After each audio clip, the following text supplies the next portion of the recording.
My name is Madison, and I am 15 years. That's how long I gave Virion Systems. 15 years of late nights, missed birthdays, and victories that never bore my name. When I walked through the doors that first day, I was a fresh grade with a mind full of algorithms and a heart full of something dangerously close to loyalty. We were a skeleton crew then, two small engineering teams, a coffee machine that hissed like a dying dragon, and a CEO who thought Kubernetes was a street drug. They were in over their heads. And I was the lifeline. The original codebase was a disaster. Nested loops that stretched for miles, variable names like x2r and tempn, and no documentation beyond an old sticky note that just said, "Don't delete this file." It was chaos, but I loved it. I rebuilt everything from scratch, from the server architecture to the client-side protocols. What emerged was a modular, scalable system that could pivot faster than our execs could change their minds. The system that powered our operations for over a decade? That was mine. My logic. My signature, buried deep in lines of clean, silent code. But you wouldn't know that. Not from the press releases. Not from the investor decks. My name was never mentioned.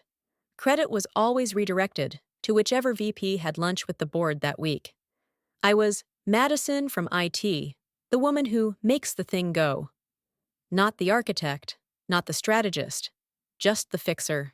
In meetings, I learned to speak last, if at all. My ideas floated in the room for seconds before someone louder grabbed them. I watched junior developers get promoted over me. I watched them pitch my own concepts as theirs, sometimes with my old slides still visible in the footer. I took the hits. I kept working. Because the system mattered more than the stage. And then Logan Mercer arrived. Our new CEO came with the usual Silicon Valley sparkle, white teeth, buzzwords, and the kind of charm that made you feel like you were already obsolete. He talked in metaphors. The company was a rocket ship. We were astronauts. Legacy systems were gravity. And anyone over 35? Dead weight. Suddenly, my inbox was flooded with invites to innovation syncs and future state workshops where people said a lot and built nothing. Brandon, the intern I once taught how to write a recursive function, became our new Chief Innovation Officer. He rewrote my system documentation, rebranded it, and presented it to the board as an entirely new framework. He left my diagrams in the appendix. I should have left then, but I didn't, because I wasn't done. Instead, I stayed late. I rebuilt things in the shadows. I created a parallel framework, one that showed in real time who was doing the work.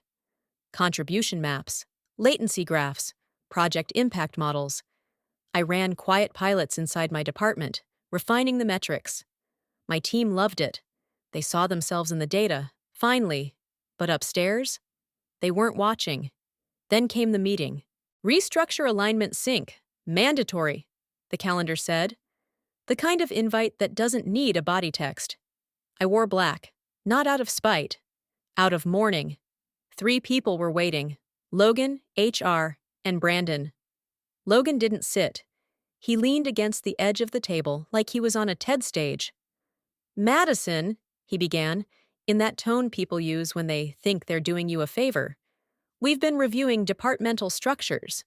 And frankly, it's time for Virion to evolve. Your role is, well, it's part of our legacy structure. We're moving toward more agile, future-facing models." Brandon nodded solemnly, like someone at a funeral for a dog he never liked. "We appreciate your contributions," HR added, already sliding a manila folder across the table. "Here are your exit documents. We'll need your laptop and badge by EOD. I smiled. Soft. Clean. The kind of smile you practice in the mirror when you know a secret. "Of course," I said, handing over the laptop without hesitation. "And best of luck with the investor demo tomorrow." They looked surprised. They shouldn't have been. They escorted me out like I was a risk. Maybe I was. Because 5 minutes after that laptop booted up in Brandon's hands, a hidden routine, one I'd buried in a benign-looking system health check, would begin to activate. Not malicious, just informative. It would start with data reshuffling, then access reindexing, then a lovely visual, a dashboard titled, "Who Really Built This?" I stepped into the elevator and turned to face the doors. I didn't cry. I didn't look back. I smiled, because I knew exactly what was coming next. You know that feeling when you walk into a room you've walked into 1,000 times before, but this time, something's wrong? The lights are the same, the desks haven't moved, the air smells like overbrewed coffee and stale ambition, but the silence hums differently. That's what I walked into. For a while, I tried to convince myself it was nothing. Stress, burnout. That feeling of being stretched too thin across too many Jira tickets. But the unease didn't pass. It multiplied. Like a background process quietly ramping up in CPU usage. I noticed it first in the small things. Morning greetings.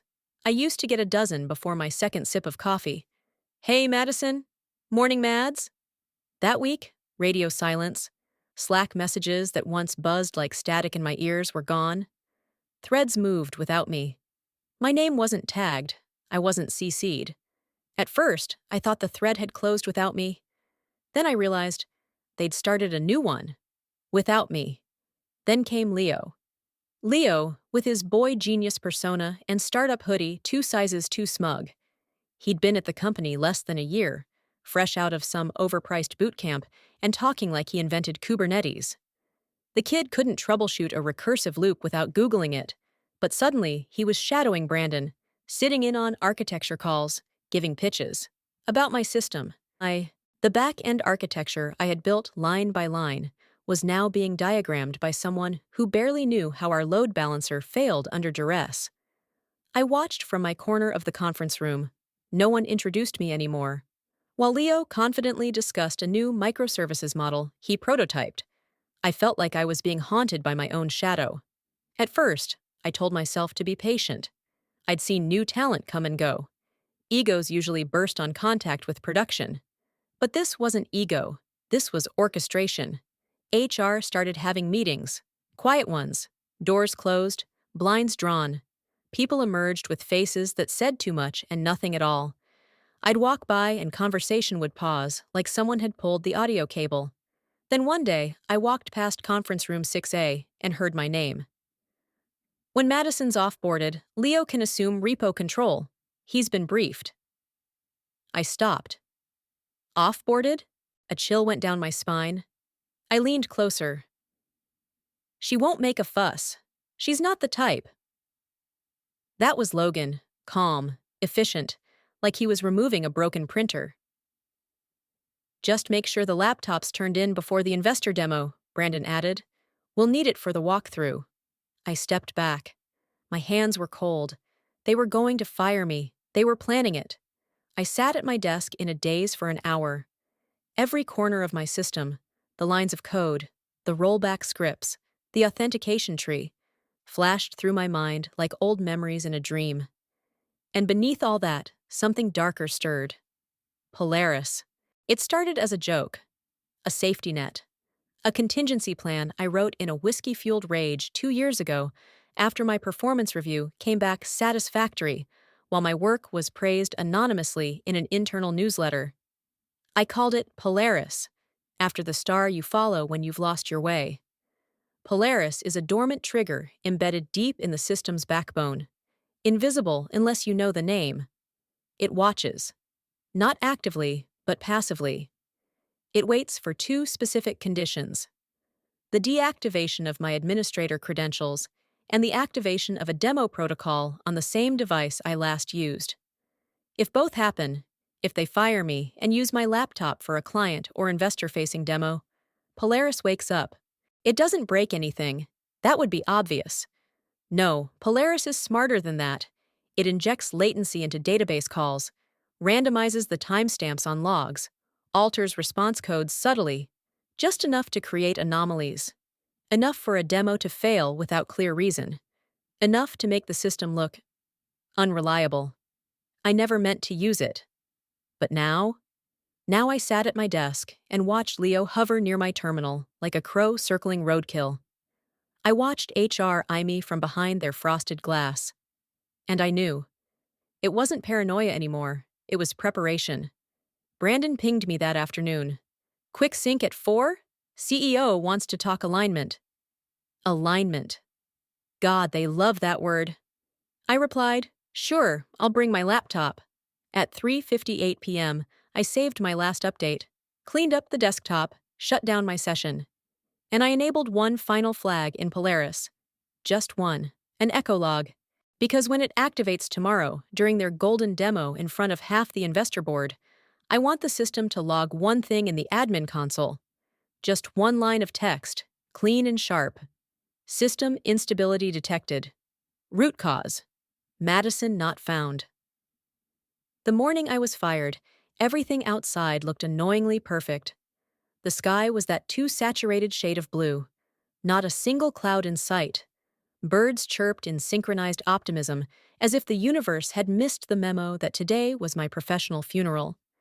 It was the kind of weather people associate with new beginnings. And they weren't wrong. I arrived 10 minutes early. Not out of nervousness, but ritual. I'd been showing up early for 15 years. Rain, snow, food poisoning, didn't matter. That morning, I sat quietly in the lobby of the building I'd basically helped build from the inside out, my badge clipped neatly to my collar, a faint smile on my face. The security guard at the front desk looked at me with an apologetic half-nod. They always know. My calendar had been mysteriously clear for the day, except for the 9 a.m. invite, titled, Alignment plus Transition Meeting, Confor RM 4C. The kind of vague title that screams HR involvement and corporate euphemism. I knew what was coming. I'd known for days, weeks even. But today, it would finally be said out loud. I took the stairs. Elevators are for people with nothing to think about.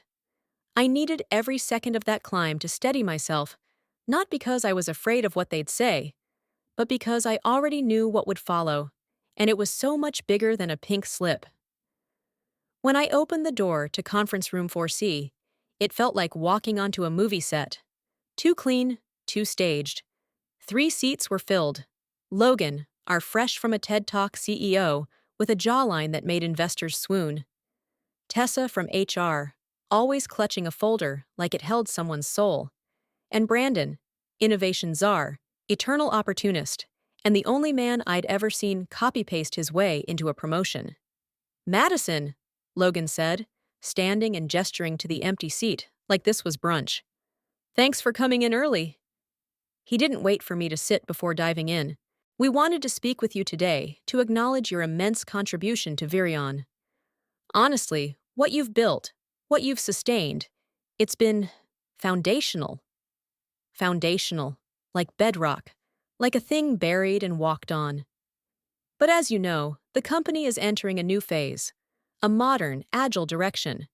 We're restructuring the way we handle legacy systems and long-term technical stewardship. There it was. Legacy, the word they slap on someone right before they unplug them. We've made the decision, Tessa continued, her voice crisp and bland, like she practiced it in a mirror, to sunset your role, effective immediately. Sunset, like I was a scenic view.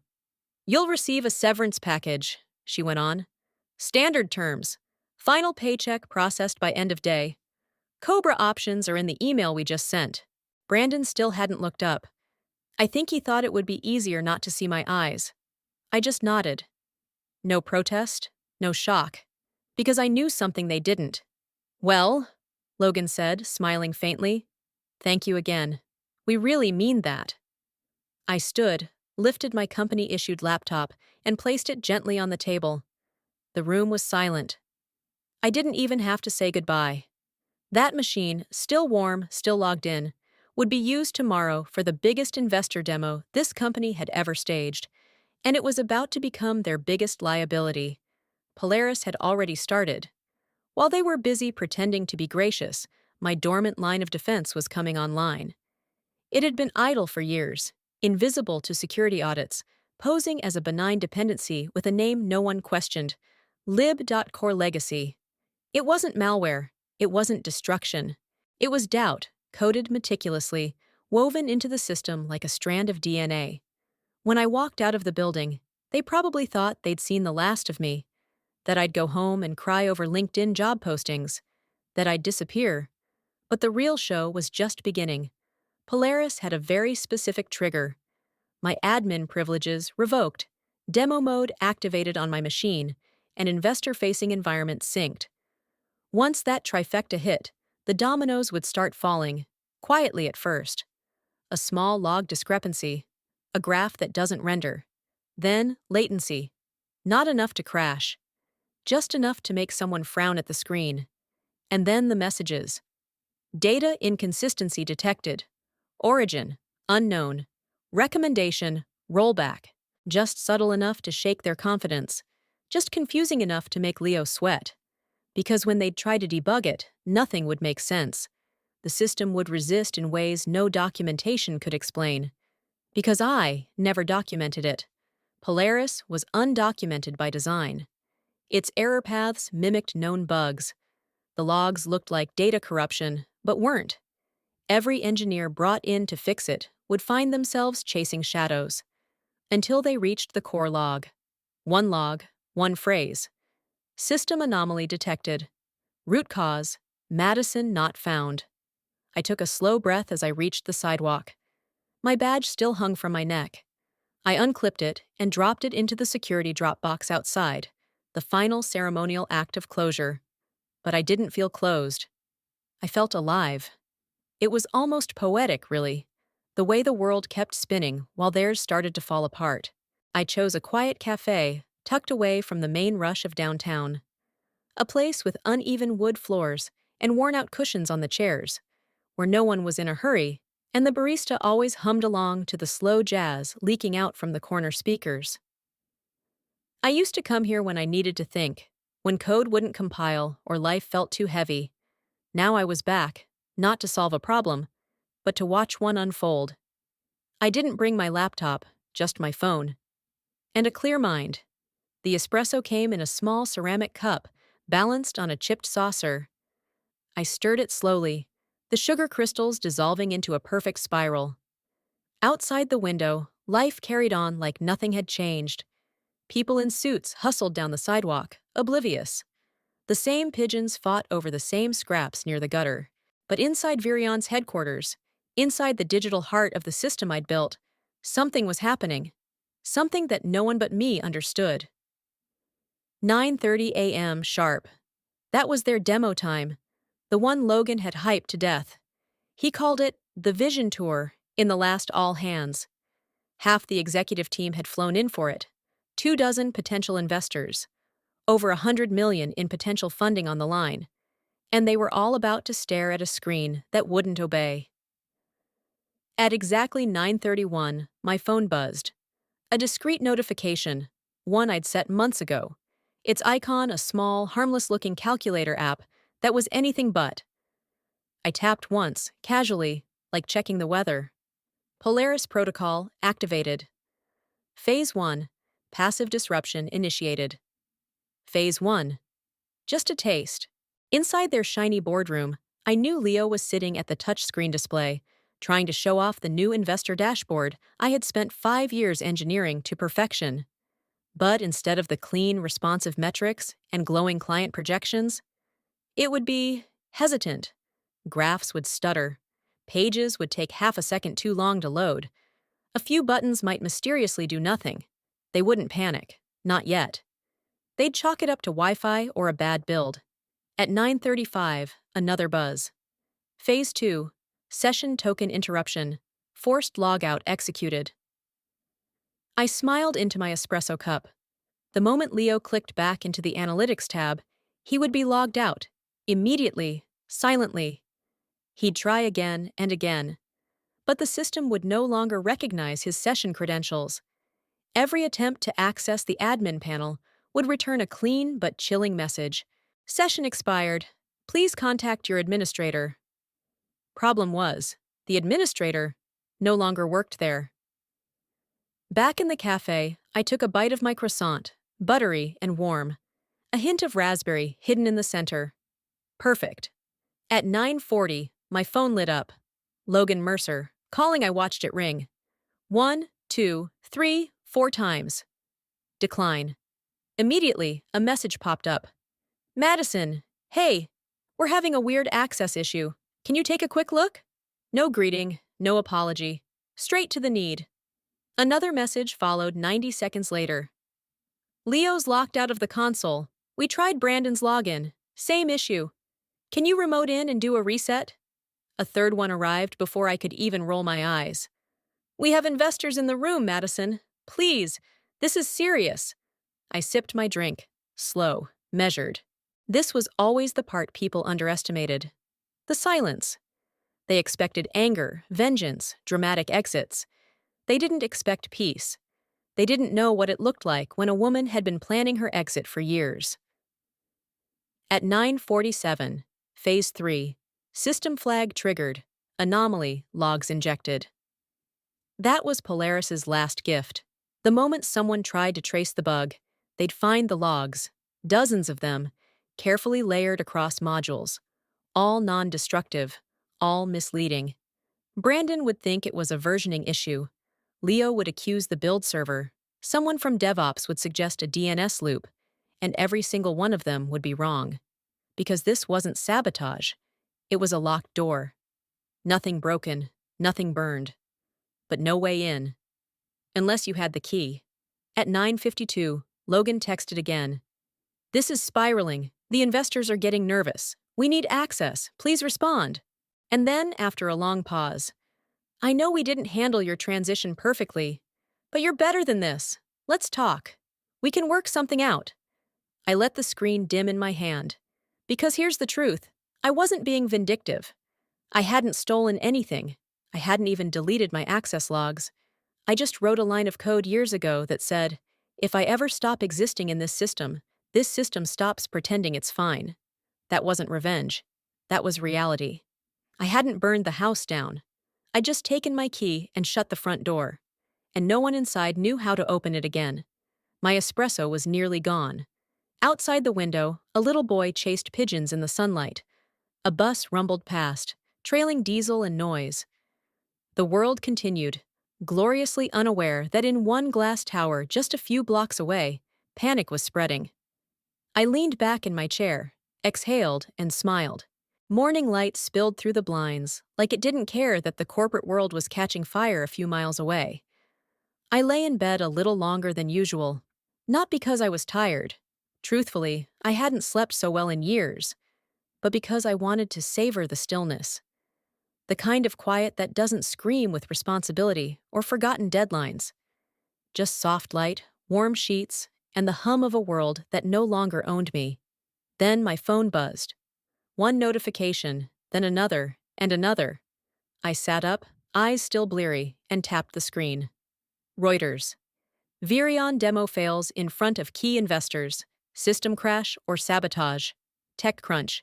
Technical lockout leaves Virion scrambling as investors pull out. The Verge. CEO blames legacy infrastructure, but who really built it? I opened the last one. Heart thudding not with fear, but with something electric. Not one of the articles mentioned my name. Not directly.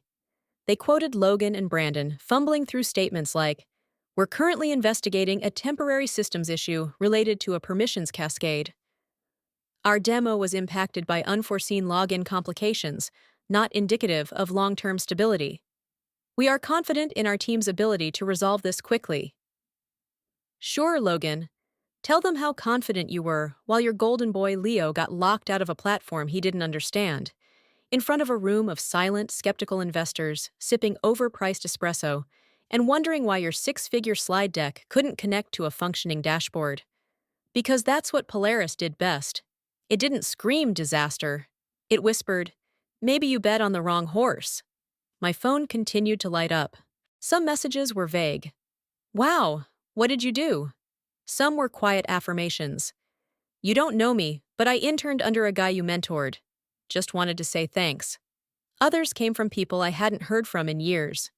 Hey, I left Virion 2 years ago. Just saw the news. I'm guessing this has your fingerprints on it. I always said you were the only reason the place didn't collapse. One came from Nolan, a brilliant engineer I'd worked with on a product that never got greenlit. I remembered how they made him present his idea under a manager's name, then cut his contract 2 weeks later. I don't know how you did it, but watching them scramble, I felt seen. Thank you for that. I was still scrolling when Clara's message came through. Clara, my mentee, the one who used to triple check her pull requests and apologize for asking questions. Her text read, "They call me the backbone here. I never thought I could be that until I worked with you. You showed me how to stand tall, even when no one saw it. Today, I finally believed it. Thank you." I had to set the phone down, because suddenly, it wasn't about Virion anymore. It wasn't about the investors or the demo or Leo fumbling through the ashes of a presentation he didn't even write. It was about the echo, the ripple of all those hours no one noticed, all the weekends, all the silences, all the times I stayed late not for recognition, but because I believed in what we were building, even if they never saw me doing it. There were more messages. A former project manager, a woman I used to sit with during lunch breaks, a junior QA who told me once that I was the first person who asked her opinion in a sprint meeting. Every one of them remembered. Not my title, not my job description. Me.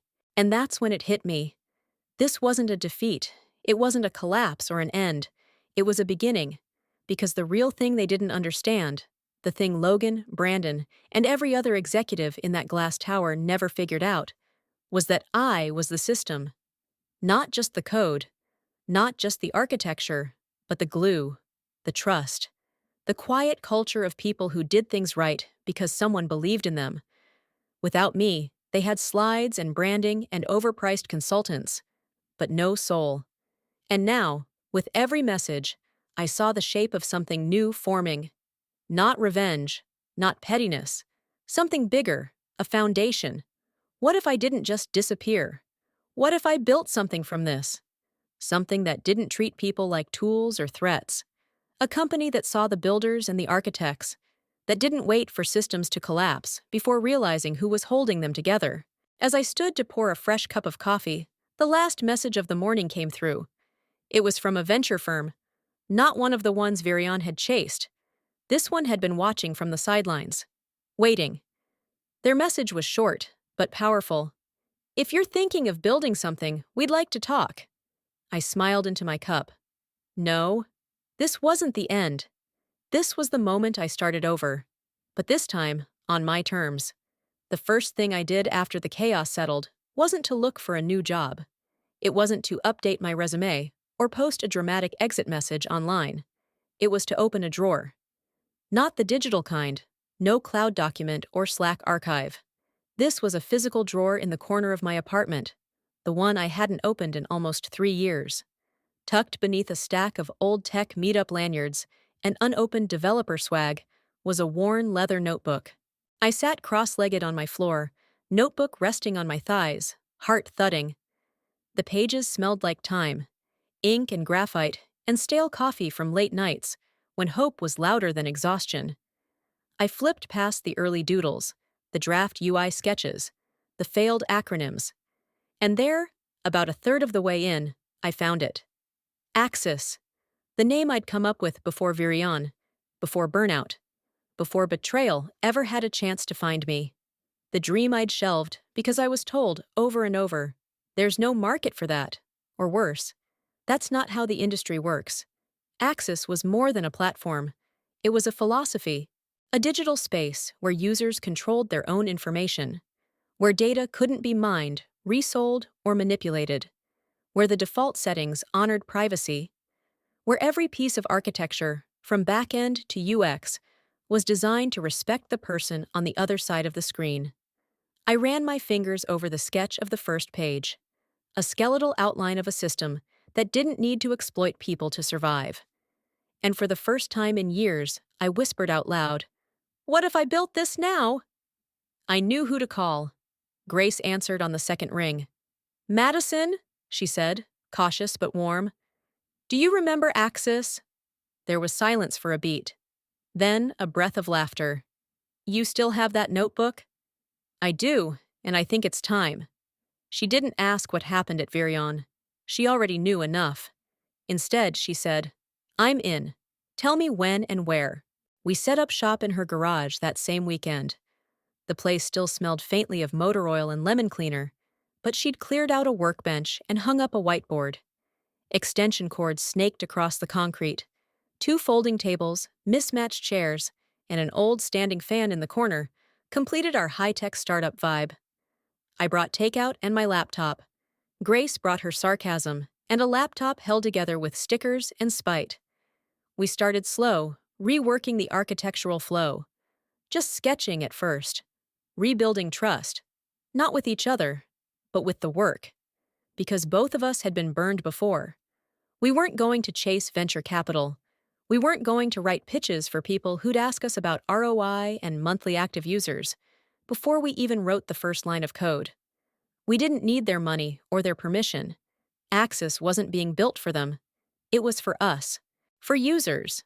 For real people. For everyone who ever signed up for a platform and didn't realize they were the product. For everyone who ever clicked, "I agree," without knowing they were handing over their habits, their location, their lives. The core principles were simple. Privacy is not a feature, it's a foundation. Data belongs to the user, always. Transparency isn't negotiable, it's built in. Respect, not retention, is the metric. We coded for 12-hour stretches some days, powered by caffeine, rage, and the joy of finally doing something right. Grace cried once, just a little, after we successfully deployed a test version of the profile module that didn't store user behavior by default. "I forgot what this felt like," she said, "to build something that doesn't feel dirty." I nodded. I knew exactly what she meant. Word got out quietly.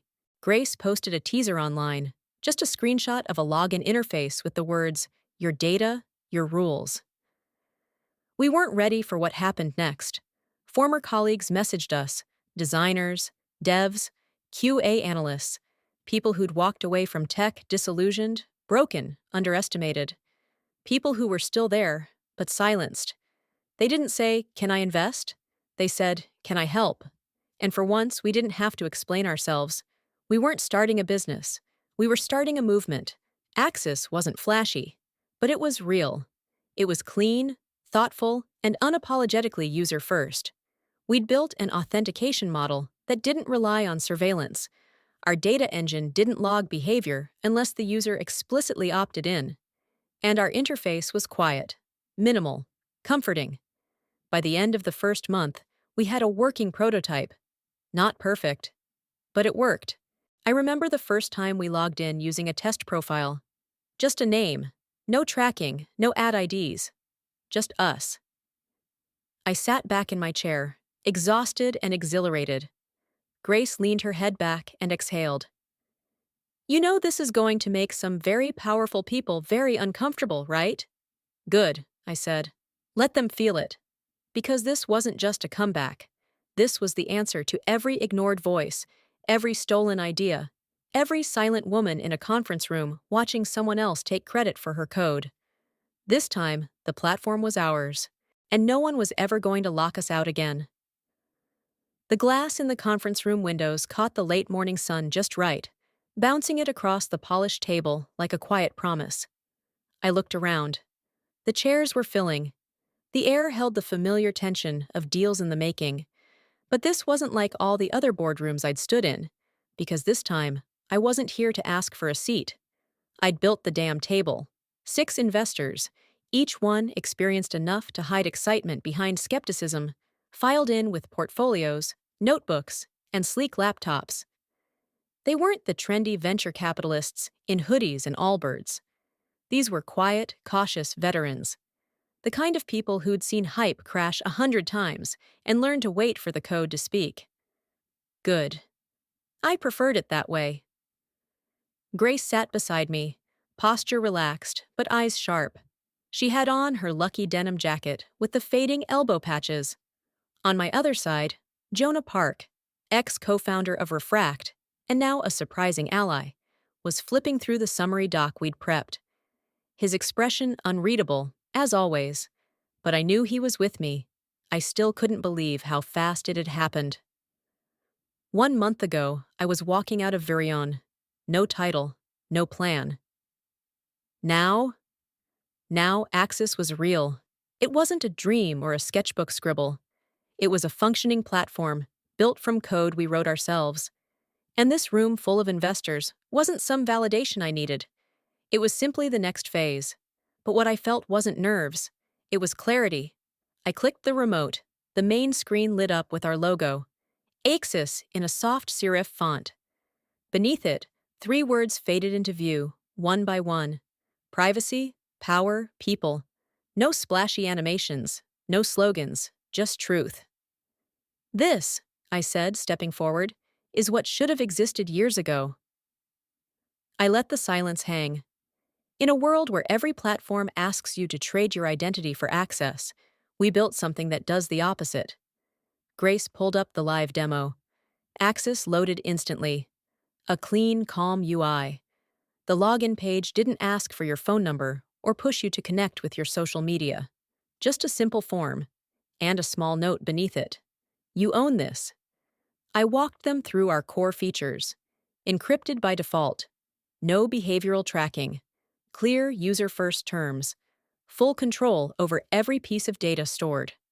The question isn't whether users care about privacy, I said. The question is why they've been given so few choices that respect it. Jonah picked up from there. We've been watching data ethics become a PR tagline. Everyone says the right words. No one builds the right systems. Axis changes that. And we're not here to talk disruption, Grace added.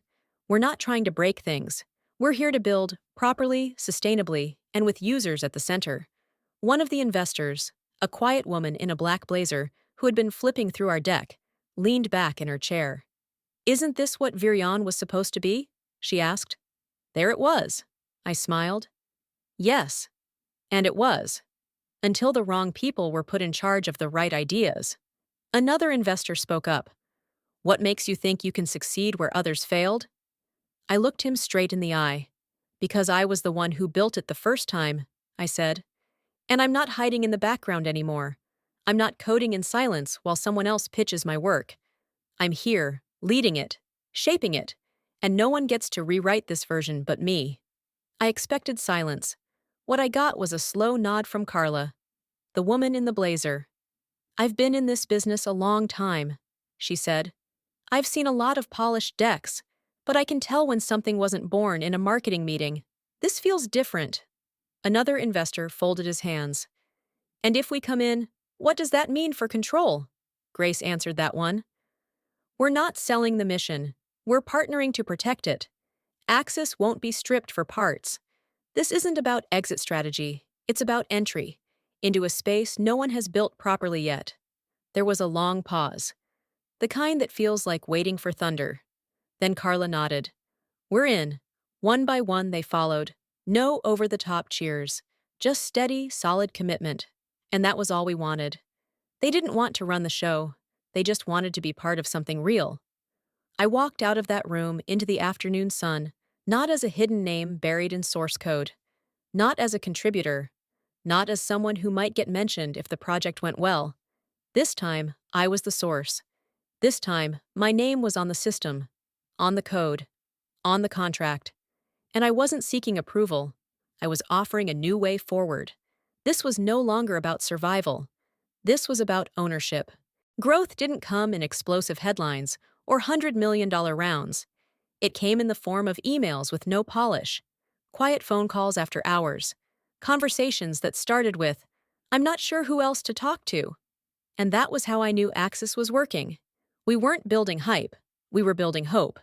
It started with the school district in Vermont, a modest system struggling to secure student data after their last provider started selling learning behavior analytics to advertisers. When they found Axis, the message was simple. We don't want surveillance. We want trust. We onboarded them ourselves. Grace walked them through the install on a Tuesday afternoon, her sleeves rolled up, her hair in a messy bun, her voice steady and kind as she explained things we used to have to fight, to include in enterprise decks. By Thursday, they had gone live, and on Friday, they sent us cookies. That was how it began. But soon came the trickle, a network of community health centers across the Midwest. a nonprofit coalition in Seattle advocating for migrant families, a tiny organization in Louisiana preserving oral histories that couldn't afford to risk exposure. We just want to know our data's not being fed to someone's algorithm, one of their directors said. Is that too much to ask? No, I told her. It's not anymore.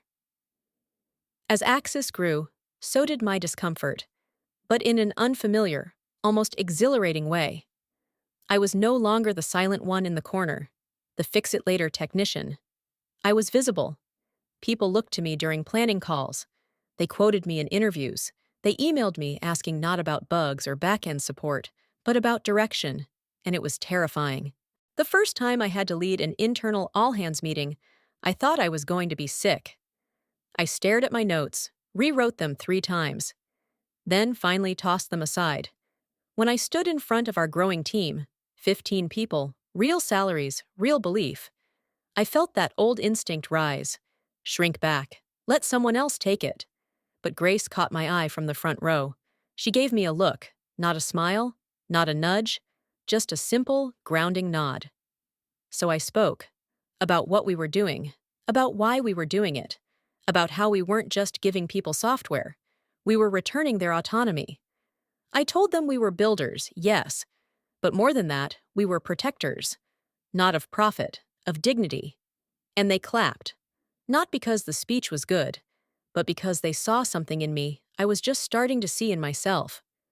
Leadership, it turns out, isn't about never doubting. It's about standing up anyway. And Grace, God, Grace was everything I didn't know I needed in a co-founder. We fought, yes. We debated, definitely.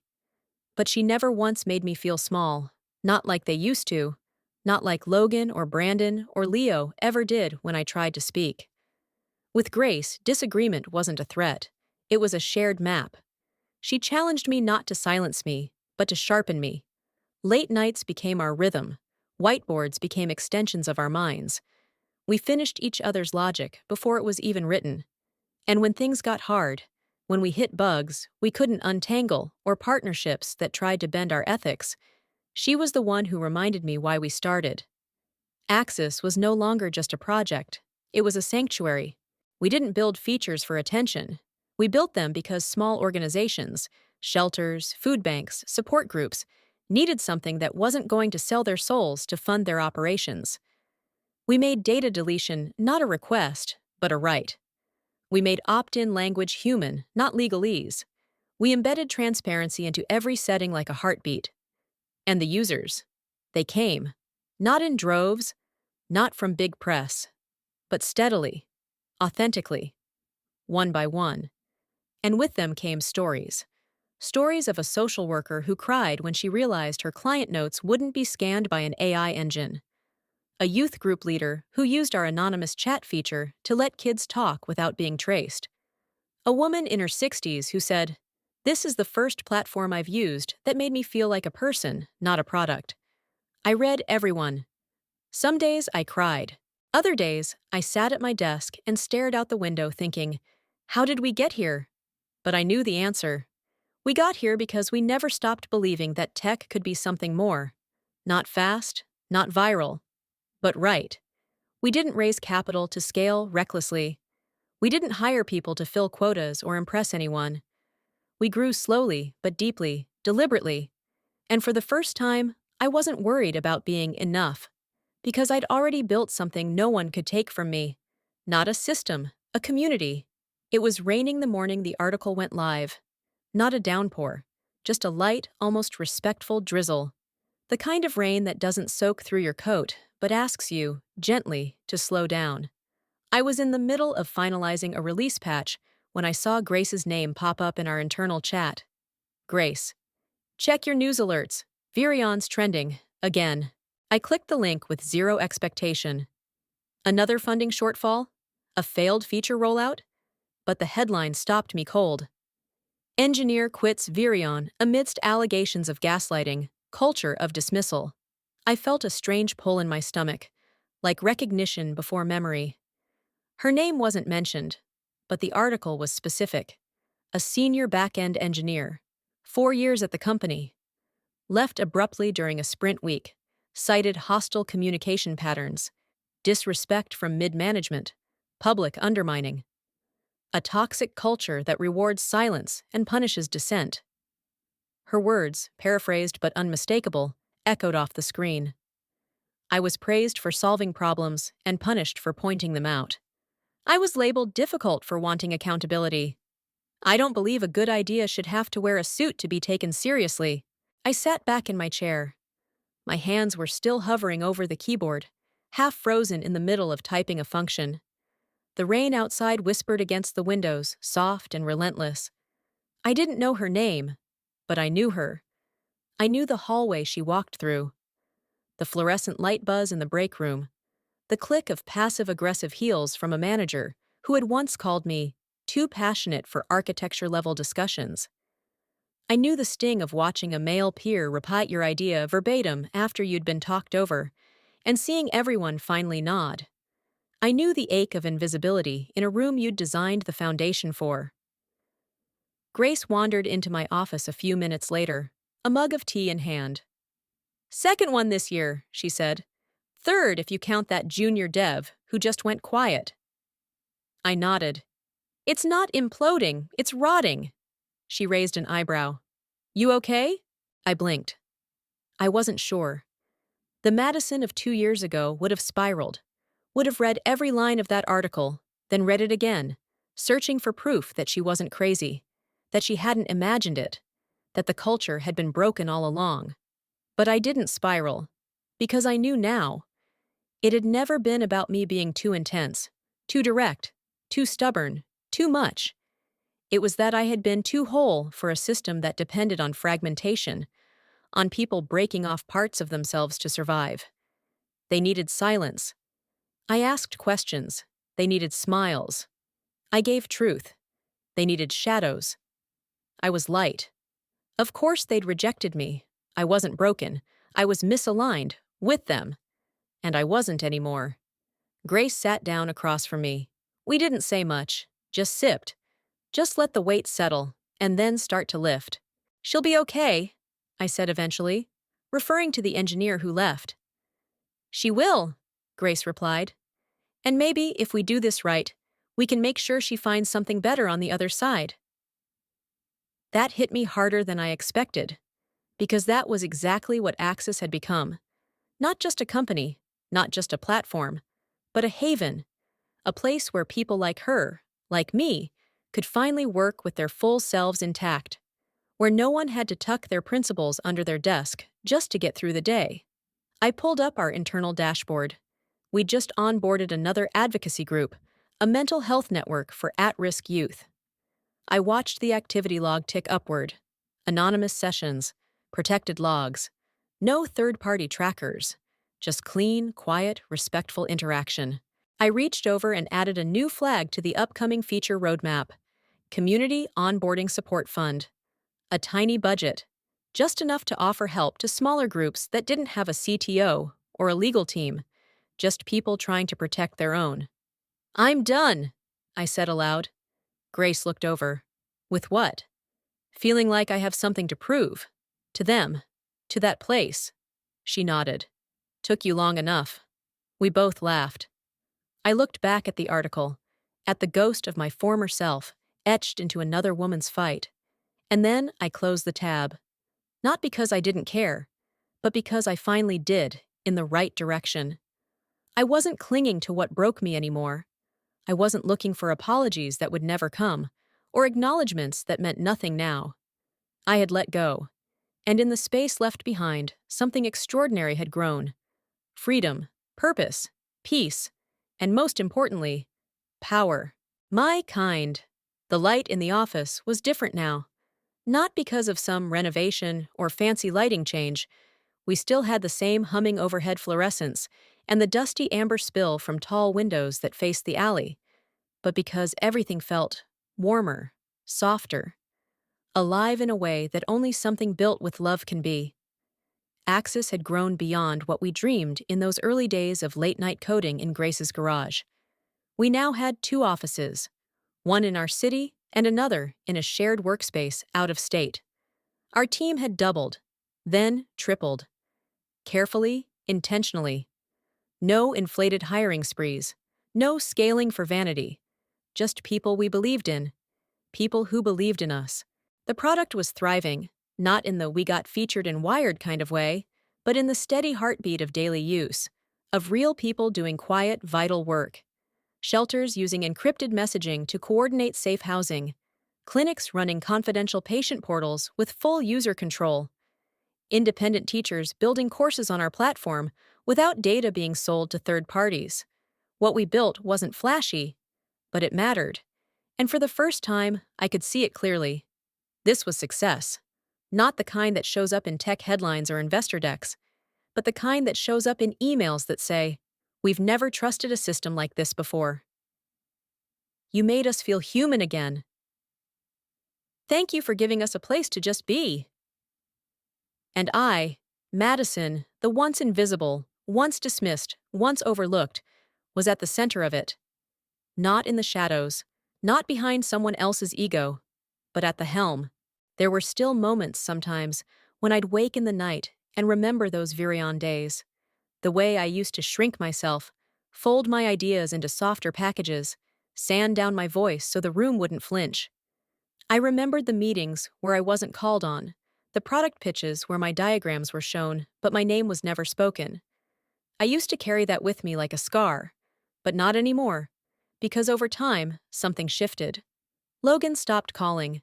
First, it was a trickle, emails left unread, then voicemails I didn't bother to listen to. Eventually, he stopped trying.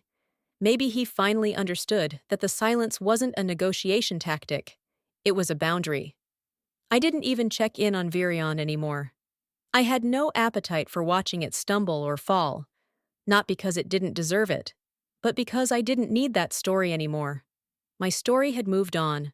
Some days, I found myself pausing in the middle of a team meeting, looking around at the faces, engineers, designers, support staff, interns, and feeling a swell of something too big for words.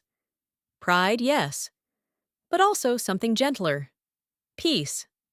Because I wasn't running anymore. I wasn't proving. I wasn't surviving. I was living, creating, leading.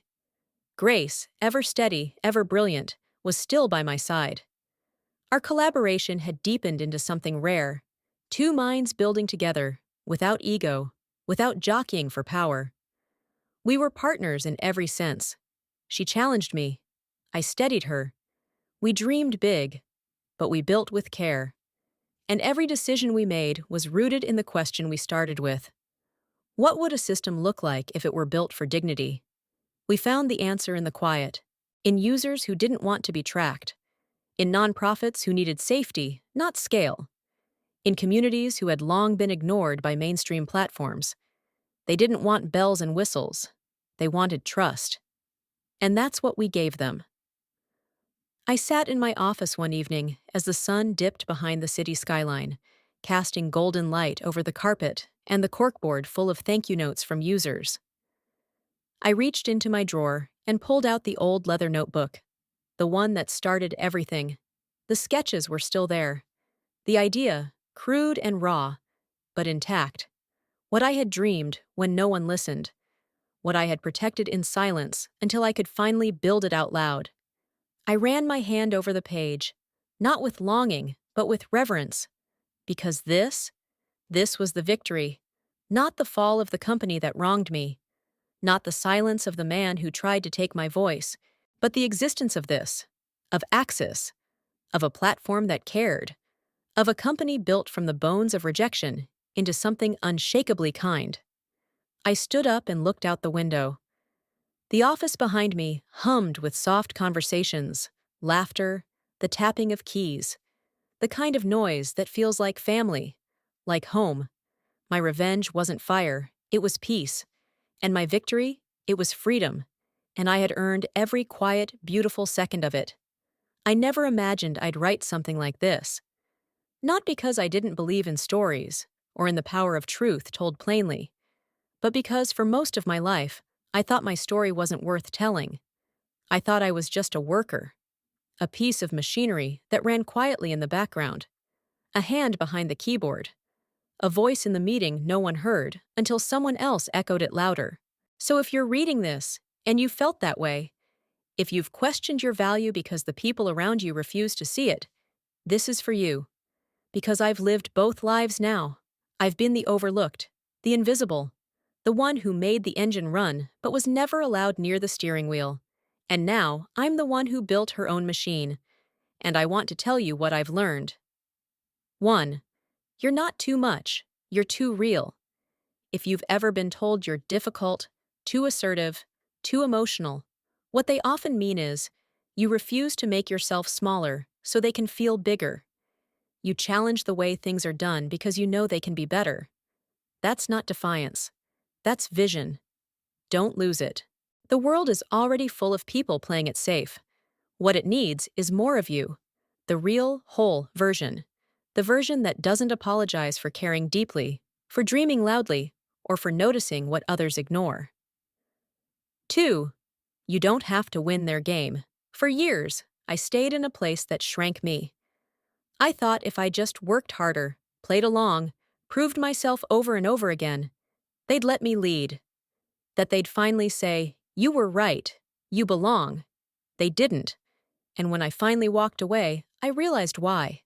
They didn't want change. They wanted compliance. But here's the truth. You don't need to keep auditioning for people who've already decided they don't want someone like you.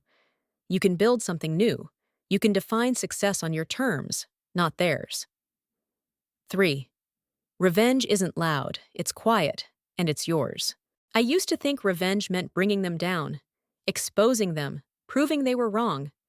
But now I know better. Revenge isn't about destruction, it's creation. It's writing the code no one else believed in. It's launching the platform they said wasn't viable.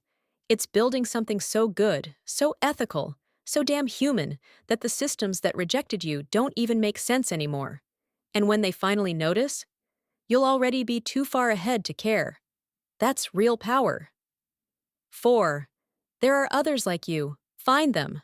I thought I was alone. But once I left, I found an entire hidden world of builders, thinkers, quiet rebels. People who had also been told they were too much. People who had walked away. People who were quietly making beautiful things in the margins. Grace was one of them.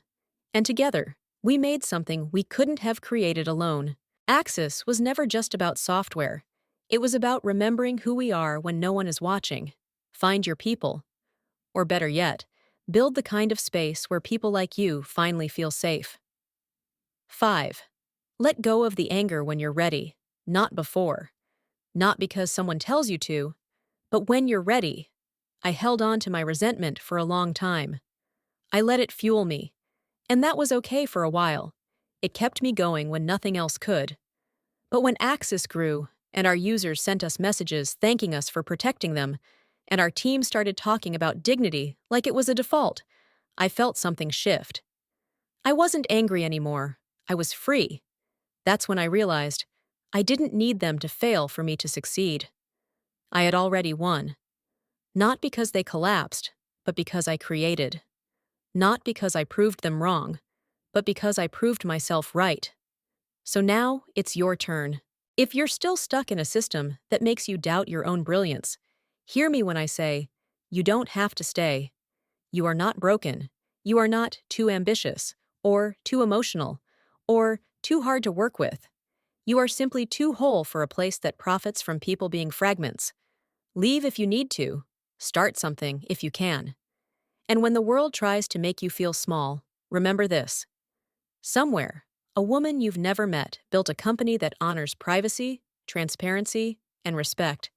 Because she once sat where you're sitting. You are not alone. You never were. So go and build. Your peace is waiting, and trust me, it's worth it. With all the fire and grace I once buried, Madison found her, Axis still here, still building.